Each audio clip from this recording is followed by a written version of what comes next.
Assalamualaikum warahmatullahi wabarakatuh. Alhamdulillahirrabbilalamin. Pada kesempatan ini tausiah on goes di Roni Ismail channel ini masih tetap bisa dilanjutkan. Mudah-mudahan bisa memberi manfaat bagi kedamaian sosial dan kebangsaan kita di Indonesia ini.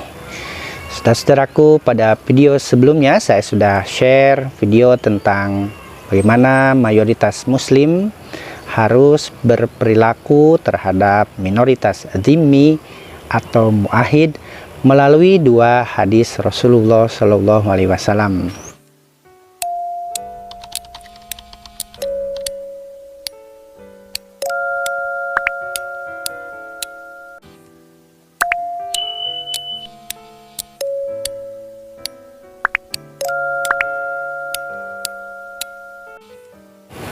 Rasulullah Shallallahu Alaihi Wasallam telah bersabda, "Man adza dhimmiyan faqad adzani wa man adzani faqad adzallah." Yang artinya, barang siapa menyakiti kaum dhimmi maka telah menyakiti aku, Rasulullah Shallallahu Alaihi Wasallam, dan barang siapa yang menyakiti aku maka dia menyakiti, berdosa kepada Allah Subhanahu wa Ta'ala. Hadis riwayat Tobroni. Saudara-saudaraku, pada video kali ini saya akan sharing bagaimana Rasulullah Shallallahu Alaihi Wasallam mempraktikkan perlindungan kepada kaum dhimmi atau muahid di Madinah dan dikonstitusikan dalam piagam atau konstitusi Madinah.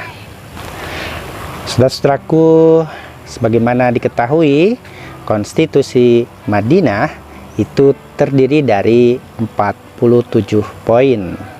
Ternyata dari 47 poin tadi, 23 poin menjelaskan hak dan kewajiban kaum muslim sebagai mayoritas di Madinah, dan 24 poin, lebih banyak satu poin, menjelaskan, mengatur tentang hak dan kewajiban kaum dhimmi, Yahudi, Nasrani, dan lain-lain yang non-muslim di Madinah ketika itu.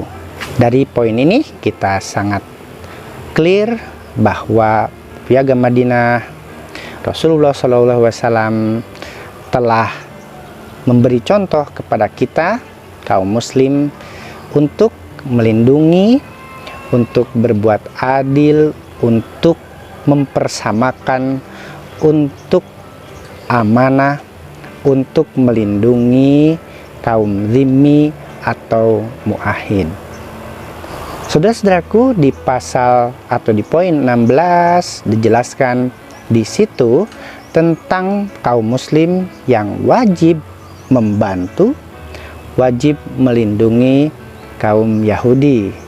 Sedangkan di poin 24 menjelaskan kewajiban kaum dhimmi, Yahudi, Nasrani, dan lain-lain untuk melindungi, untuk membantu kaum muslim ketika ada persoalan keamanan.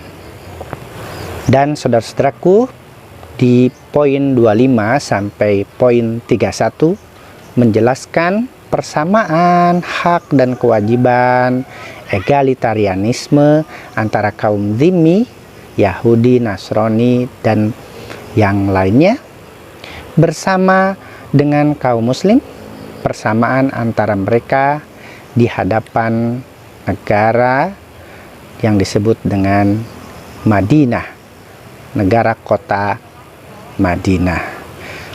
Saudara-saudaraku, contoh praktis atau historis ini cukup untuk kita kaum muslim jika menjadi mayoritas di suatu wilayah, untuk selalu menegakkan prinsip-prinsip egalitarianisme, prinsip keadilan, prinsip kemanusiaan kepada minoritas non-muslim, sehingga tidak ada alasan, tidak ada celah bagi kita jika menjadi mayoritas untuk adza, untuk menyakiti kaum dhimmi atau muahid.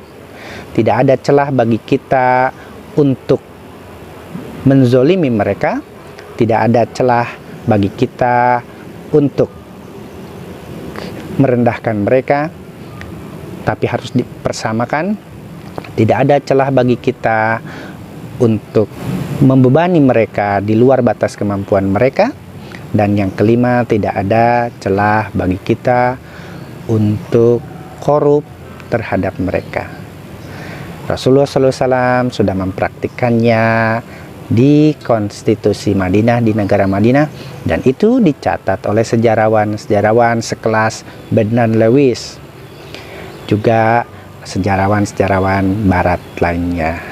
Kalau kita lakukan itu, kalau kita menyakiti mereka, kalau kita menzolimi mereka, kalau kita merendahkan mereka, kalau kita membebani mereka di batas kemampuan mereka, kalau kita korup terhadap mereka, maka Rasulullah SAW mengancam bahwa beliau akan menjadi hajij, akan menjadi lawan kita di akhirat kelak. Padahal beliau kita harapkan syafaatnya. Dan yang kedua, kita telah menyakiti beliau.